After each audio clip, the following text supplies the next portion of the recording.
28 મે 1883 રોજ નાસિકમાં એક બ્રહ્મ પરિવારમાં વીર સાવરકરનો જન્મ થયો હતો. તેમનું પૂરું નામ વિનાયક દામોદર સાવરકર હતું. તેમના પિતાનું નામ દામોદર પંત સાવરકર અને માતાનું નામ રાધાબાઈ સાવરકર હતું.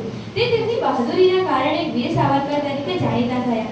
તે ભારતીય સ્વાતંત્ર્યતા આંદોલનના અગ્રણી સેનાની અને રાષ્ટ્રવાદી નેતા હતા.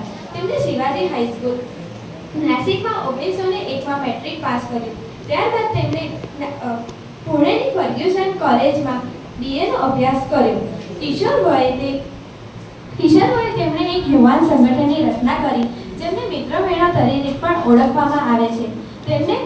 તે નાનપણથી જ હિન્દુ હિમાયતી હતા. તેઓ જ્યારે 12 વર્ષના હતા ત્યારે તેમણે મુસ્લિમો દ્વારા હિન્દુઓ પર કરવામાં આવતા અત્યાચાર સામે તેમના મિત્રોને મસ્જિદમાં તોડફોડ કરવાની પ્રેરણા આપી હતી, જેનો ઉલ્લેખ હિન્દુ ધારાસભામાં કરવામાં આવ્યો છે. પુણેની ફર્ગ્યુસન કોલેજના અભ્યાસ દરમિયાન લોકમાન્ય ટિળકના વિદેશી કપડાના બહિષ્કારની ચળવળથી પ્રેરાઈને તેમણે 7 ઓક્ટોબરે 1905માં વિદેશી કપડાનો માલ સળગાવી દીધો. વીર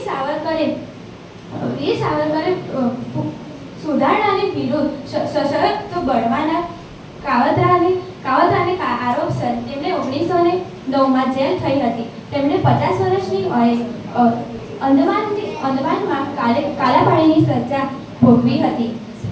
આખા ભારતને હિન્દુ તરીકે ઓળખાવવા માટે તેમણે હિન્દુત્વ શબ્દ આપ્યો હતો. 22 જાન્યુઆરી 1966ના રોજ તેમનો 83 વર્ષની ઉંમરે અવસાન થયું.